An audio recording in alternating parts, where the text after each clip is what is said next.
আপনাকে স্বাগত। ধন্যবাদ। আপনি তো খুব ছোটবেলা থেকে পারিবারিক আবহেই গানের চর্চা শুরু করেছেন। হ্যাঁ, রবীন্দ্রসঙ্গীত নিয়ে চর্চা কখন কিভাবে শুরু হয়? আমার মামা বাড়িটাতে খুবই গান বাজনার চর্চা। আমার মামা, মাসি এনারা সবাই, আমার মা গান করতেন। কাজেই ছোটবেলায় আমার মায়ের কাছে যথারীতি আমার গানের হাতেখড়ি হয়। এবং আমার বড় মামা খুব বড় সঙ্গীত গুরু, শ্রী করুণাময় অধিকারী। উনি গত বছর উনি চলে গেছেন। উনি ছায়ানট থেকে লাইফ টাইম অ্যাচিভমেন্ট পেয়েছিলেন ফরিদপুরে। তা আমি, আমার বাবার খুব বদলির চাকরি ছিল, তো এই কারণে আমি অনেকটা সময়ে মামা বাড়িতে থাকতাম। এবং আমি ওই ছোটবেলায় বড় মামার কাছে কিন্তু আমার প্রাতিষ্ঠানিক শিক্ষাটা শুরু হলো। বিটিভিতে অনেক আগে আমরা যখন স্কুলে পড়ি তখন একটা অনুষ্ঠান হতো আমার যত গান। আমার যত গান অনুষ্ঠানে দেখলাম কি সুন্দর চেহারা, সেরকম অল্প ছোট্ট মুখ ফাঁক করে গান করছেন।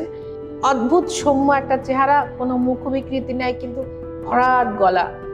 এতগুলো রবীন্দ্রসঙ্গীত শুনলাম, সেই কিন্তু আমার রবীন্দ্রসঙ্গীতের প্রতি ভালো লাগা তৈরি হলো। এবং যখন আমি শুনলাম যে ওনারা একটা স্কুল খুলেছে, রেজওয়ানা চৌধুরী, ওনারা কিন্তু তখন এত পরিচিত মুখ ছিলেন না। সাদি মোহাম্মদ, তারপরে মৃদুল কান্তি চক্রবর্তী, আমিনুর রহমান নিঝু, উনিও মারা গেছেন, হাসি বিশ্বাস, হ্যাঁ, শামীমা পারভিন, আরও সবার কথা মনেও নাই। ওনারা সবাই এসে এই মানুষটাকে সামনে নিয়ে একটা স্কুল খুললেন।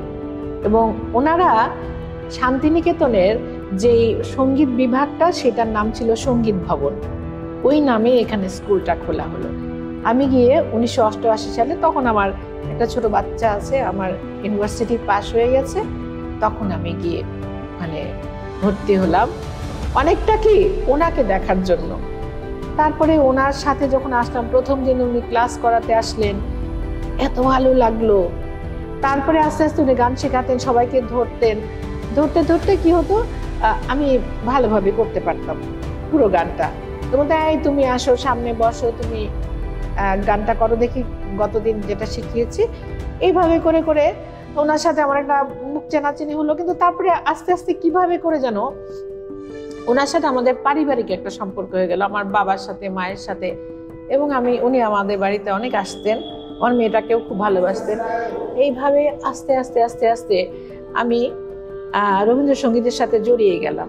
আপনি দীর্ঘ সময় ধরে রবীন্দ্রসঙ্গীতের চর্চা করছেন। আপনি বাংলাদেশ টেলিভিশনের রবীন্দ্রসঙ্গীতের তালিকাভুক্ত শিল্পী ছিলেন। না, আছি এখনো। আমি এটা আমার একটা স্মৃতি বা একটা সুভেনির হিসাবে, একটা শুভেচ্ছা হিসাবে, আমার গুরুর শততম জন্মদিনের এই যে ক্ষণে, এই ক্ষণটাকে স্মরণীয় করে রাখার জন্য। এই রবীন্দ্রনাথকে ঘিরে আসলে রবীন্দ্রনাথ অনেকগুলো জেনারেশনকে এক সুতোয় বেঁধেছেন। 100 বছরেরও বেশি সময় ধরে রবীন্দ্রসঙ্গীতের চর্চা করে যাচ্ছে বিভিন্ন জেনারেশন। এখনকার যে তরুণ এবং বর্তমান প্রজন্মের যারা আছে, যারা রবীন্দ্রসঙ্গীতের চর্চা করছে, তারা কিভাবে চর্চা করছেন এবং তারা কতটুকু মৌলিকত্ব বজায় রাখতে পেরেছেন রবীন্দ্রসঙ্গীতের? যারা আসলে একটু মনোযোগের সাথে চর্চা করে, কোনো একটা প্রতিষ্ঠানে ভর্তি হয় বা কোনো শিক্ষকের মাধ্যমে তারা শিক্ষাটা নেয়, তারা কিন্তু সঠিকভাবে বেড়ে ওঠে। আবার অনেকে আছে যে ইউটিউবে রিলস করার জন্য বা দ্রুত কোনো শেখার দরকার নাই, শুধু শুধু রবীন্দ্রসঙ্গীত না, কিন্তু যে ওরা নিজেরাই মানে শেখে এবং নিজেরাই ওটাকে আপলোড করে দেয়। হয়তো অনেকগুলো লাইক করবে, ভিউ কিছুদিন হবে, কিন্তু লং লাস্টিং কি হবে এটা? দ্বিতীয়বার কিন্তু সেটা আর কেউ ফিরে ফিরে দেখে না। সর্বোপরি বাংলা গানের এখনকার যে প্ল্যাটফর্ম, এটা এখন আসলে কেমন আছে এবং কেমন হওয়া উচিত, এই বিষয়ে যদি আপনার কাছে জানতে চাই। বাংলা গানের প্ল্যাটফর্ম এখন আমি বলবো যে একটা অস্থির সময়, তাই না? যে কেউই গান লিখে, যে কেউই সুর দেয়, সেই গান লেখে, সেই সুর দেয়, সেই ওটাকে প্রচার করে। আমাদের সময় আমরা পরীক্ষা দিয়ে একটা প্রচার মাধ্যমে, বারে বারে পরীক্ষা দিয়ে তারপরে আমরা একটা প্রচার মাধ্যমে ঢুকতাম, তাই না? একটা স্ক্রিনিং এর মাধ্যমে। এবং যখন আমার একটা রেডিওতে গান যেত বা আমার একটা টেলিভিশনে গান যেত, সেটা কিন্তু আমার, শুধু আমার না, আমার পরিবারের এবং আত্মীয় স্বজন সবার একটা গর্বের বিষয় ছিল। সবাই একত্র হয়ে বসে ওই গানটা দেখতো, তাই না? তো এই স্ক্রিনিং এরও একটু প্রয়োজন আছে। আর যদি মনে করো যে এরকম ভাবে চলতে থাকুক, তবে যারা সত্যিকার অর্থেই এটাকে পছন্দ করে, যারা এটাকে গ্রহণ করার জন্য তৈরি হচ্ছে বা তৈরি হয়, তারা টিকে থাকবে।